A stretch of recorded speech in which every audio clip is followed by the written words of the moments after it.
Welcome to the Stories with Traction podcast. I'm your host, Matt ZAUN.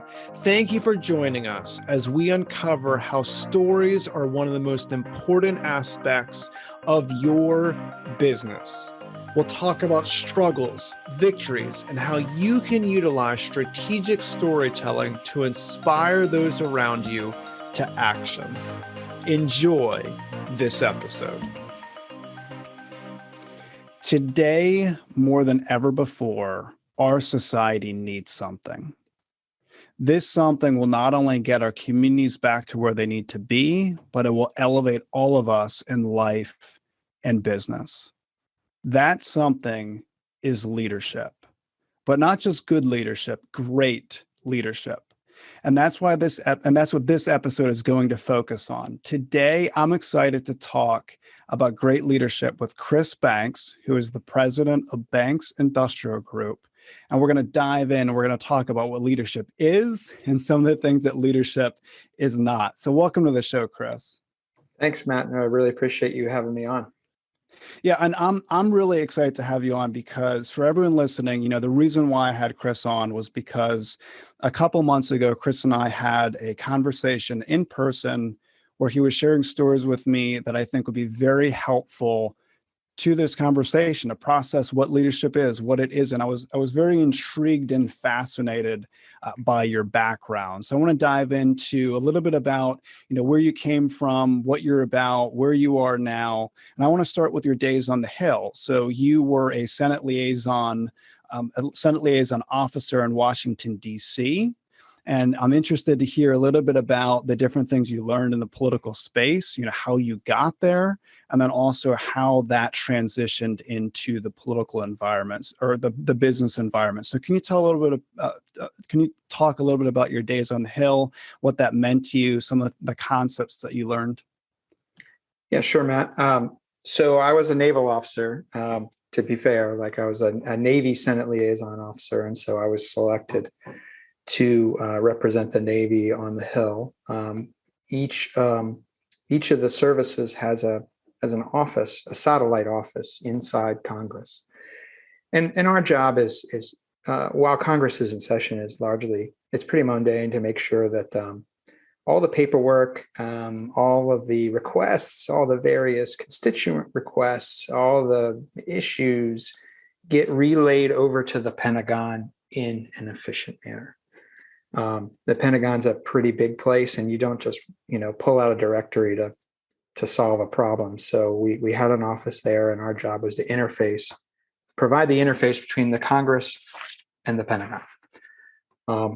And while Congress was not in session, we served as sort of planning and logistics officers for congressional delegations and staff delegations. Finally, the last job I had was the Navy recognized that a lot of the staff members on the Hill were about the age of your average Navy lieutenant. So I was 28, 29. And so I matched the age profile of a lot of the people they were trying to reach. And so it's kind of hard to reach a 26 to 30-year-old staff member with, an admiral for as smart as they are and as experienced as they are. They don't necessarily talk to younger people the same way younger people talk to younger people. So they were pretty smart, and I think in picking people their age to go out and tell the Navy's story, to explain to people, when they're looking at a bill related to, say, ship maintenance, this is why that's important. Relay our experiences and explain to them why funding for such and such a thing was important and how it affected our lives on a daily basis. Sure. So you said something that is very rarely mentioned in our society. You mentioned 20s and efficiency. So most people don't consider individuals in their 20s efficient. And you actually brought out that word a couple of times regarding efficiency. So how did that shape you in your 20s? So you're a young individual, you're learning about processes, you're learning, what it means to be efficient. I mean, obviously you need to get all your I's dotted, your T's crossed when you are sending information over the Pentagon. So how did that carry over into the business world for you regarding those efficiencies? So maybe less, I don't know that we were efficient, like as 29, I was a 29-year-old. I don't know how efficient I was, but the number one thing that I learned there on the Hill that I think has translated infinitely into the business world is that business is based on relationships, and so is the Hill. Everything, relationships are a currency on the Hill in particular, and everything you get done is based on your relationship with, such and such a senator or such and such a House member or such and such a staff member. And your success or failure on the Hill is going to be predicated on your ability to develop and maintain relationships. And, one of the key things that as a 29-year-old, we were very keenly aware of was treat everyone, no matter their position, with dignity and respect that they deserve. And, a lot of people will really look down on a 24-year-old staff member and be like, they'll dismiss their experience because, whatever, just because of their age, or they'll make a judgment about them. The truth is that those people are the future professional staff members and possibly even future members. I took a staff member on a trip who went on to become a U.S. senator. No kidding. People that I took on my trips who were staff assistants or mailroom clerks rose to become professional staff members and controlled billions of dollars of the Navy's budget eventually, or the Army's budget, whatnot, who really went on to do consequential things. And if you have those relationships, they remember how you treated them when they were a staff assistant. And if you didn't treat them well then, they're going to remember that. So anyhow, you never know who's going to rise to the top someday. So I think as business leaders, we do the same thing.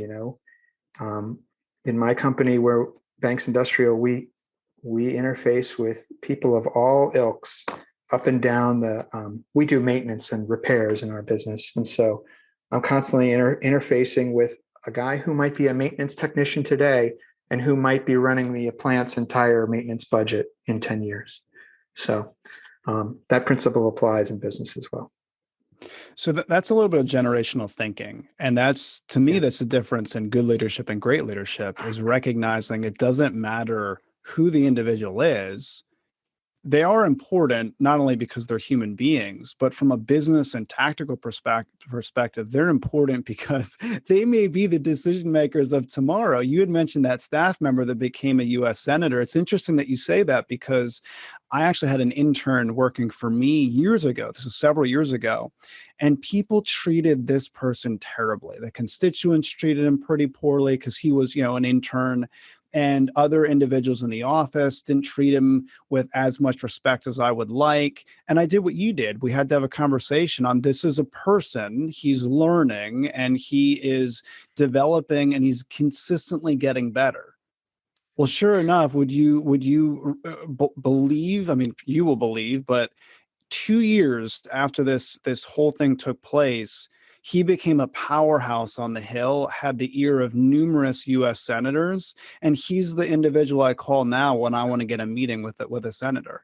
So this was the lowly intern that now is running the calendar of numerous senators on the Hill. So you never know who someone is going to become from a strategic perspective. Not only they're obviously human beings, we want to treat them with respect, but from a business perspective, it's absolutely paramount to our success. You mentioned relationships is currency, and developing and maintaining those relationships is absolutely paramount. So I really appreciate you mentioning that. So as far as your background in the Navy, I do want to talk about that, because this is very intriguing to me. So you have extensive experience working for the U.S. Navy, and I'm interested to hear how transitioning from military experience into the business world, how that went, and let's say one thing that you learned, one concept that you believe the Navy prepared you for business. What's one thing, one takeaway from an applicability perspective? So the Navy prepared me extremely well for the business world, maybe a lot better than I would have assumed. I mean, I spent my life flying airplanes. I was a naval flight officer. If you've seen Top Gun, there's Maverick and there's Goose. Well, I was Goose. So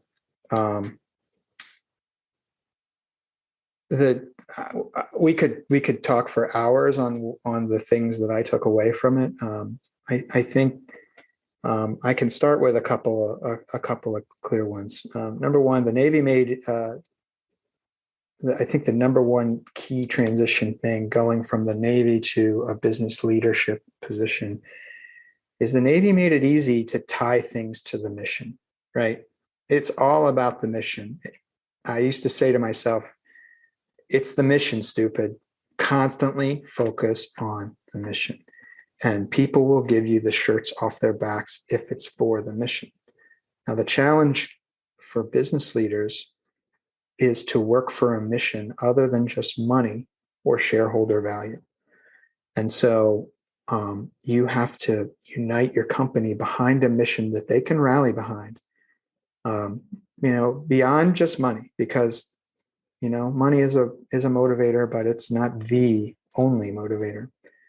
And that business leaders have to constantly focus on that mission, what you are achieving, and core values, which are essentially how you go about achieving that mission. At Banks Industrial, we spend a ton of time talking about our core values.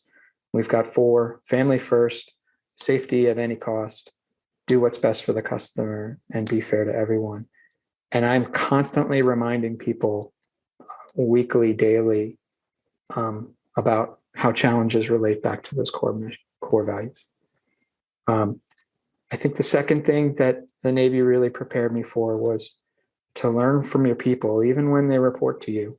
And you can learn from somebody in all up and down the chain of command. The chain of command is a very military term. It's not really a business term, but you can learn from everybody all up and down your company. So as a junior officer, you walk into a Navy squadron or a Navy ship, you're assigned a division. And, as a I guess I was 24 or 25 when I hit my first squadron, and I was assigned 22 people. They reported to me. And the person who leads them is called the chief petty officer. And the chief petty officer is typically anywhere between 30 to 35, possibly up to 40, anywhere from 12 to 20 years of experience in the Navy. And you're coming in with literally nothing, just a college degree and a set of wings on your chest or whatnot. And they're charged with teaching you the basics, how to translate all that learning that you've done in your training into how to lead sailors and people every day. And business leaders have to learn from the people who make their business run every day, just the way that an ensign or a lieutenant junior grade has to learn from his chief petty officer every day. Listen to them, know how to apply their feedback, and work it into the big picture. And then there's a certain point at which you're going to be the guy who has 10, 12 years of experience. And you have to make that transition between learning from you're always learning from them, but at the same time, there are going to be times where you're going to be teaching them something, where they know that the game gets flipped. And now you have more experience in some areas, and you have to know where to assert your position and your authority, and know when to scale back. Does that make sense? Absolutely. And you brought up something I really want to highlight, because I want everyone listening to really process this. You had talked about core values, and you talked about consistently talking about them. And I don't think business leaders do that enough. In fact, I would argue that everyone listening, you can even play a little game and pull aside all of your staff and ask them what your core values are as a company, and listen to the response.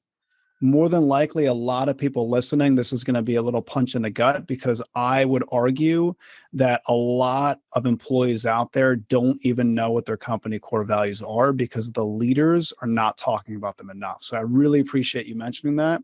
And then you talked about tying things to your mission. So here's how important it is to learn from your people. You had mentioned that one of your core principles is regarding safety, right? You want your people to be safe. I mean, for multiple reasons.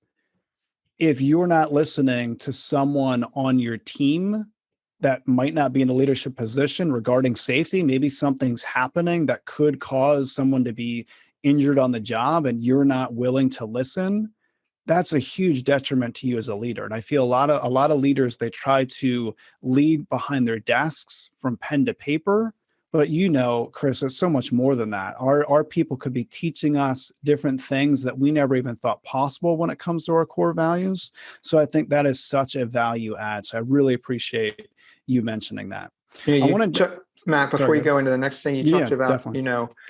Not from behind your desk. You ever heard the term leadership by walking around?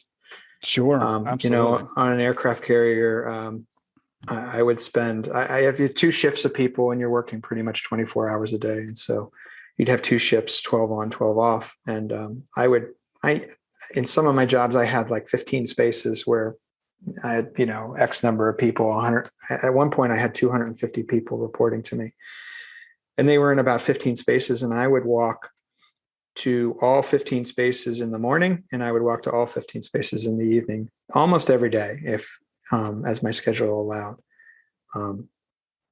Because to your point, if you're not in there, there's so much going on that you don't see.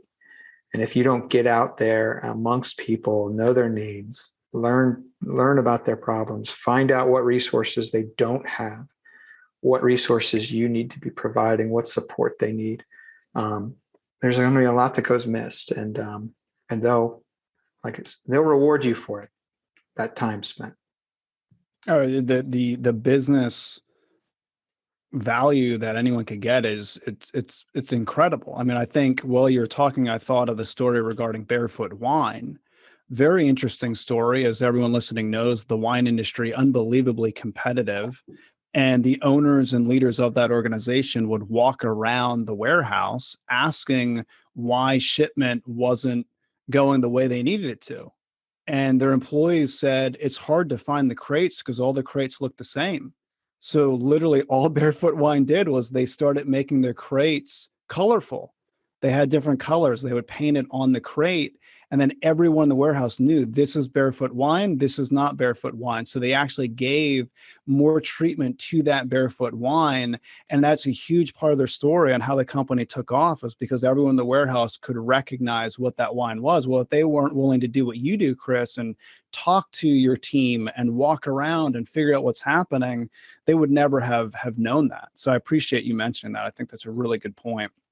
I want to talk about the difference between the glitz and glamour of leadership. I think from a marketing perspective in today's society, we like to really zone in on the sexy, the flashy, the glitzy, the glamorous when it comes to leadership. There's leadership books out there that people are always intrigued by.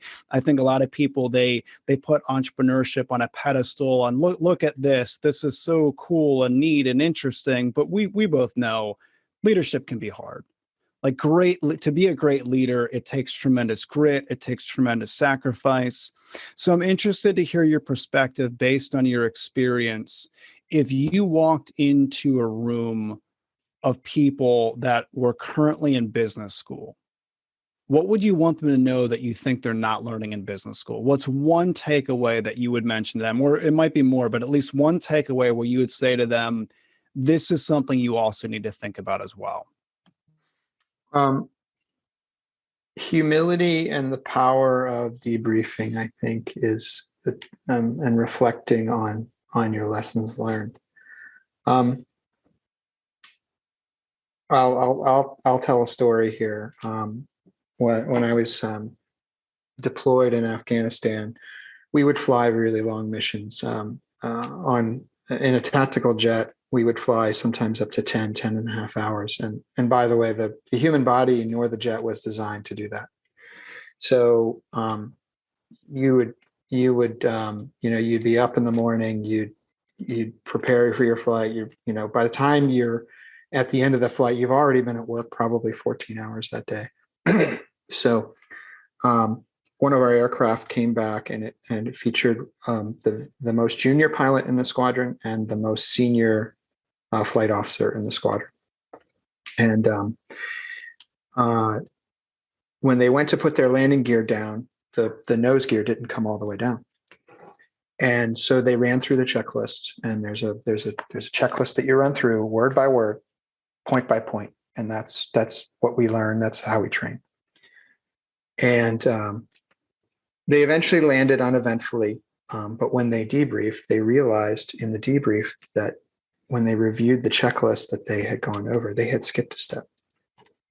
And it was a very, very critical step that they missed. And it basically said, hey, if at any time you get this indication, you should probably drop your hook, your arresting hook, and take a precautionary arrested landing, even if you're landing at an airfield, not an aircraft carrier like we were at the time.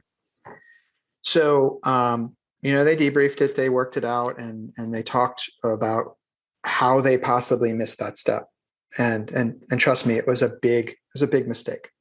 So one of the things that we did in a ready room was that we would have what's called true confessions. And when a crew had a near miss or a safety incident or any kind of thing that was sort of out of the norm, you'd get up in front of the entire ready room and you'd explain to everybody, what happened, what you did, what you were thinking about, what you did right, what you did poorly, or what you can improve next time. And it takes a lot of humility to do that, right?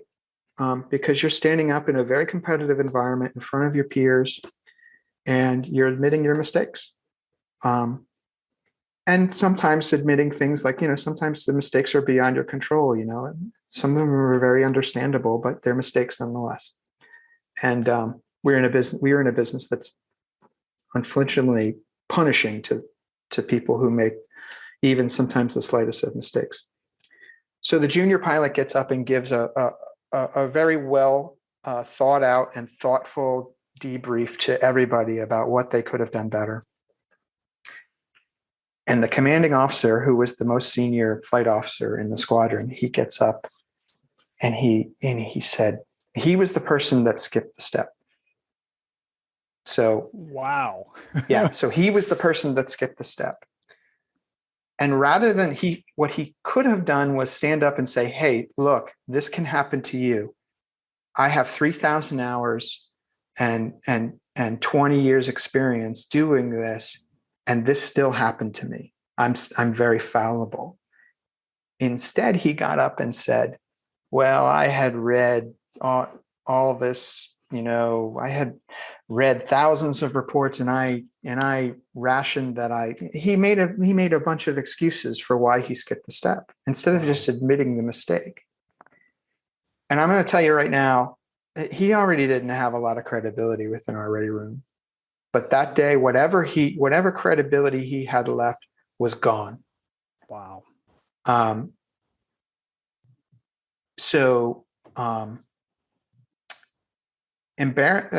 It's very important for leaders to show humility in debriefing any process failure or near miss.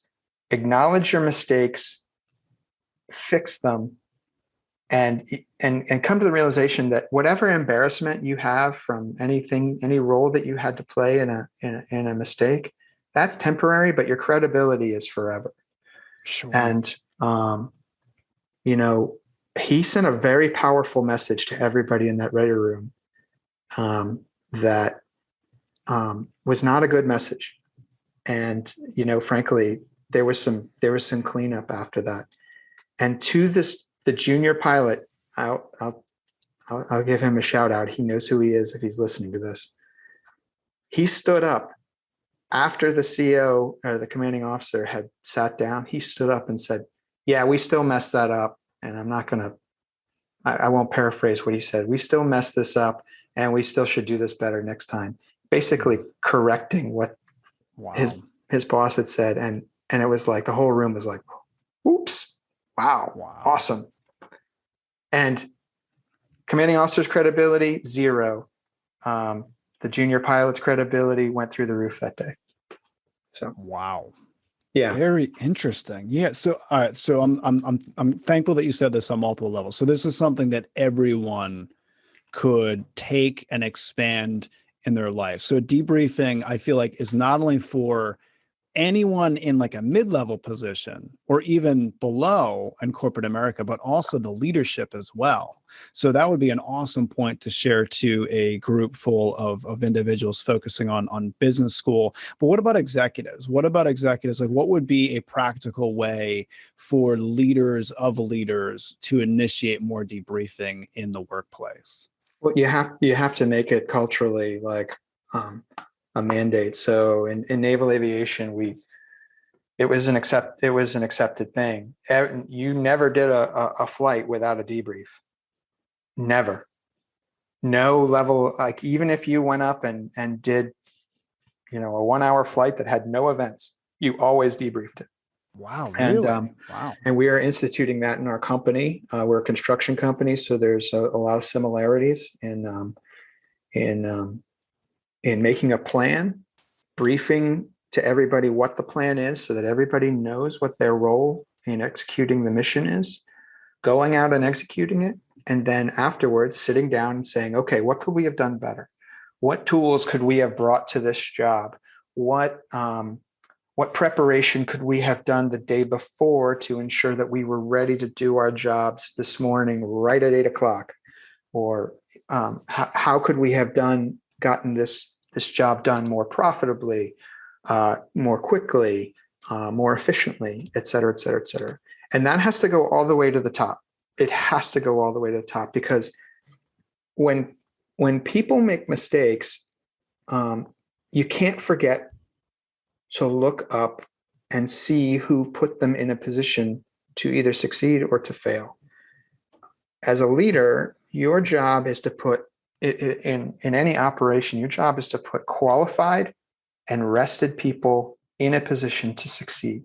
That means you've provided them with the resources to get their job done. You've provided them with the training to get their job done. You've provided them with the time off to ensure that they are rested to get the job done. And you have to measure what your organization did to either set them up for success or to failure. And no one is infallible in this case, up and down the organization. So one of the things I appreciate you just said regarding rested to get the job done, I don't know if you consciously or subconsciously did this, but that ties into your core value of safety. Absolutely. Because if your team members aren't well rested, they could get severely injured on the job. So I think it's fascinating that you not only speak your core values, but you're actively living them out based on what you do as a leader. So I really appreciate you mentioning that. Now, poorly rested people make bad decisions, Matt. That is poorly they just do. People. It's just a fact. And you can say, well, I drank a lot of coffee this morning, or I'm hopped up on caffeine, whatever, or whatever monster drink you're drinking that day. But there's no substitute for sleep. People make fun of aviators in the Navy a lot we had mandatory crew rest, 12 on, 12 off. You had to get 12 hours of rest prior to flying. And there was a really good reason for that. Because we're going out there and making judgments with people's lives and really expensive equipment. So you need to be at your best each day, and that involves getting sleep. So I have never heard a business leader say that before. Poorly rested people make bad decisions. I feel like we're in this hustle culture where, burn the candle on both ends, go, go, go, go. I've even heard, quote unquote influencers in the past really look down on sleep. I'll sleep once I hit a certain level. I'll properly sleep once I do this and that. It's interesting to hear you say that. And obviously it makes a lot of sense, especially if you're in an industry where people can get physically injured. What would you tell business leaders that have created a culture of burnout? Well, what would you say from a business perspective, what they're doing is actually a detriment to their organization? You hear about cultures, Wall Street, investment banking, host of things that, or, accountants this time of year, accountants who spend, 18 hours a day working, and they do it for 7 straight days. Now I get they have certain deadlines. Your body can perform for, extraordinary lengths of time, for a finite period of time. But if you continually go to that 60-hour week, 70-hour week, 80-hour week, if you continue to take people to the well, like, what are you really getting out of them at the marginal point? If you do that several weeks, are they really making the kind of decisions and doing the clear analysis that you need them to do to either operate safely, make business decisions safely, or, perform the calculations or whatever it is that they're doing each day? Are you really getting much time? Are you getting the marginal value of your dollar spent and time spent out of that person? If you think you are, you're crazy, in my opinion. Yeah, and see, here's why I'm fascinated by this conversation, because I feel like it's not going in directions that I thought it would, based on some of the things that you said. So you mentioned flying planes for the Navy. Obviously, that's a very demanding job. It's very taxing, I'm sure, not only physically because of just the length of time, but also mentally as well. You talked about these extremely long missions that you had to do regarding being deployed in Afghanistan. So I'm just fascinated to hear you say that. And it just speaks to the magnitude of what you're saying. So you have had a tremendous amount of grit doing what you've done in your life, but you recognize that proper rest is invaluable for one's team. And I want people to recognize that, because one of the biggest things that I hear across the country, it doesn't matter who I'm speaking to, the biggest challenge right now is people are talking about winning the talent war, that they can't get top talent, that it's a revolving door business. But yet, in the same breath, I hear them perpetuate a burnout culture where it's go, go, go, burn my people into the ground, see what I can do, what I can suck out of them. And I hear over here, we want to take care of our people and win the talent war, but sometimes the same people are doing the exact opposite. So I really appreciate you mentioning that. Poorly rested people make bad decisions. I think that is invaluable. Thank you. Let's turn our attention to pop culture for a moment, or just what the media's portrayal of just business in general, leadership in general. Let's talk about Hollywood for a moment. So I feel like Hollywood sometimes has a very warped view of business. So obviously they're in the business of storytelling. Sometimes they're in the business of embellishment. So they take a story and they bend it to what they think will get the most engagement, because obviously they want to make the most money. But it's had a very interesting, from a sociology perspective, a very interesting thing that I think that it's done to society is it's constantly putting pictures in front of people on what business is. And sometimes that's not necessarily the reality. So what do you think, Chris, Hollywood does right and also does wrong when it comes to painting this picture of business leadership in the marketplace? Well, you're in the business of storytelling, and so are they. So you always have to keep that in mind, that their mission is to entertain. And they tend to do that entertaining thing pretty well in general. But the results can skew both ways, both bad and good. And you need to view that within the light of their mission. And I think of a couple of some good things that they've done. So like Apollo 13. Apollo 13 is a fantastic movie about the value of teamwork, about the value of making cool-headed decisions under pressure. I mean, in terms of business leadership, you can learn more from watching Apollo 13, I think. If everybody could react the same way that Jim Lovell or Gene Kranz did during that mission, businesses would be wise to follow that. And that one scene where they go in and they throw all the junk on the table and says, here's what they've got, and we've got 1 hour to fix this. I don't remember the exact scene, but if you can't take something away from that as a business leader, then your business isn't very exciting. Then on the flip side, you have a movie like, say, The Devil Wears Prada, and you have Meryl Streep, who plays this very, very demanding boss, which, by the way, I had those in the Navy. I had bosses just like that Meryl Streep character in the Navy, who were really tough. They were just, brutal on people. And, but you have Anne Hathaway's character who takes that challenge, even though her boss was just a terrible human being, who rose to the challenge to make sure that she met the mission, despite the fact that she didn't like her boss. Meryl Streep characters are everywhere in business. And by the way, so are the Anne Hathaway characters are everywhere too. When you find one of them, they're super valuable to you. And then lastly, I was watching Moneyball the other day.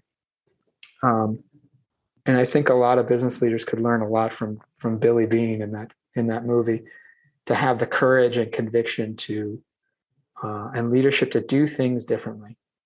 To never be afraid to challenge assumptions, to say, this is the way we've always done it, and try to figure out a different way. Now, baseball fans everywhere will either celebrate or lament that, to what it's turned the game into. But at the end of the day, he was really courageous for having the guts to stare those people, his scouts, in the face and say, no, this is the way we're going to try something completely different. And it worked. So.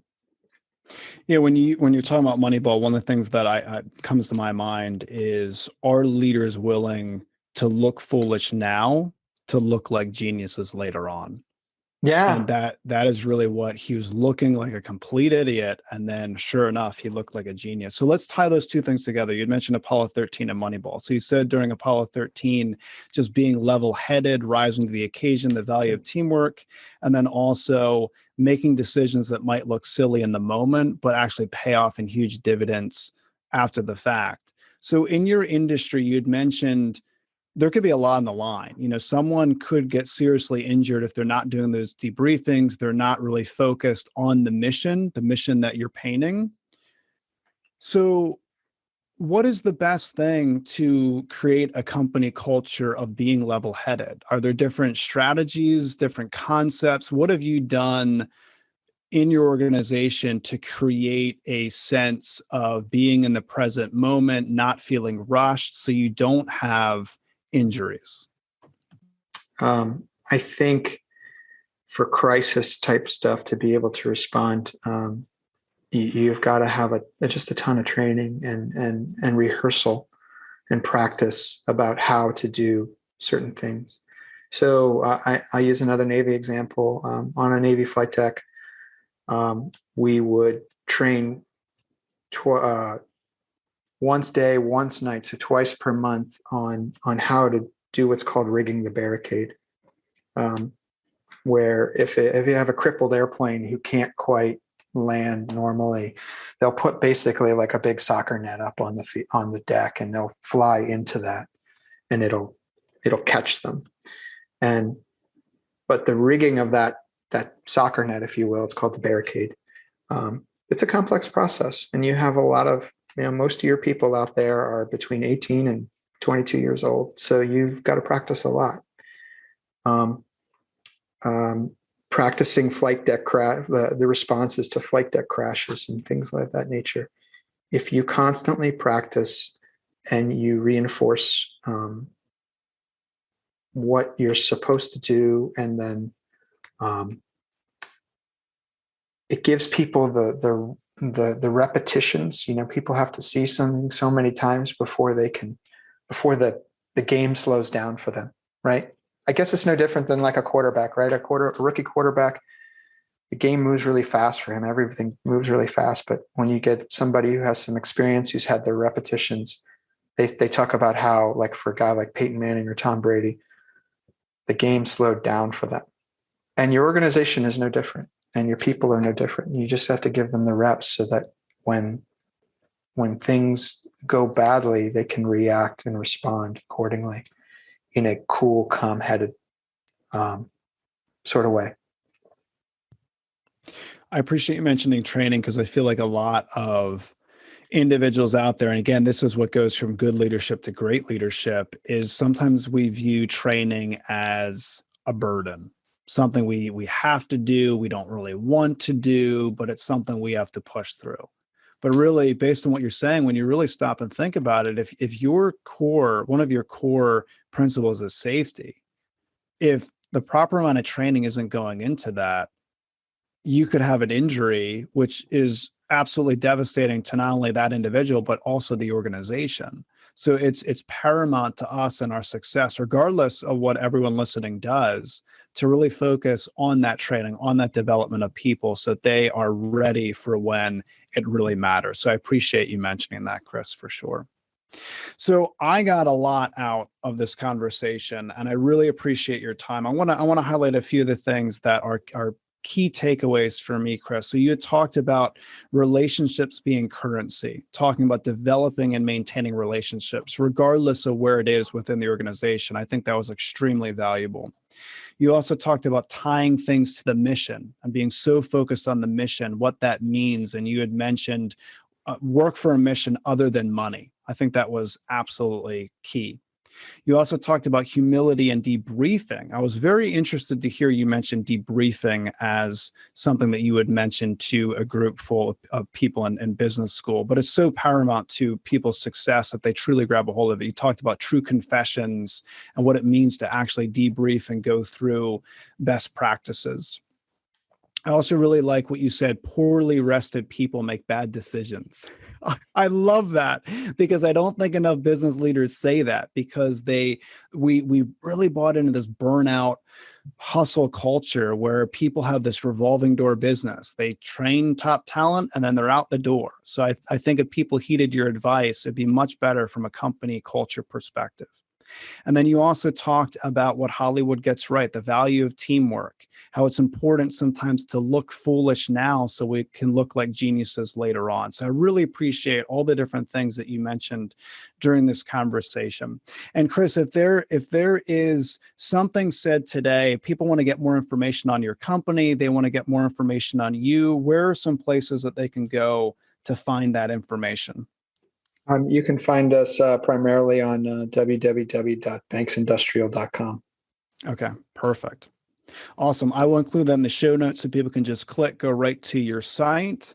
And again, I appreciate your time, Chris. Very valuable. Thank you so much for being with us today. Hey, thanks, Matt. I really appreciate the time. Thank you for listening to the Stories with Traction podcast. If you have a story that you would like to share, feel free to drop an email to matt@mattzaun.com with the subject line Stories with Traction. Also, feel free to connect with me on LinkedIn, where I share tons of resources on how you can be a better storyteller. Remember, if you want to persuade with power and inspire those around you to action, you must share more stories.